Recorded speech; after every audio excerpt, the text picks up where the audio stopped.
My husband's a chef and he taught me how to make cucumber water.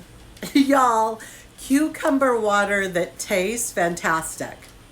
Because I had no idea what the secret was. I'd always go out to his restaurant and I'm like, why is this the best cucumber water I've ever had?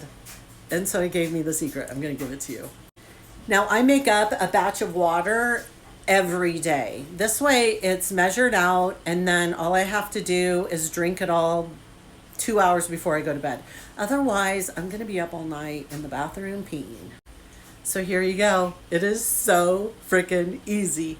You slice up your cucumber and then you add lemon juice to it.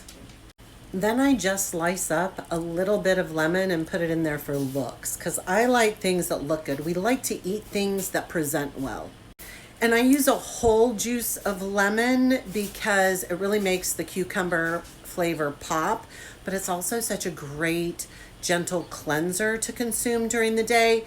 And also, when it's really hot outside, it can help replace some of those electrolytes. And of course, a little sprig of mint from my garden and a little slice of lemon.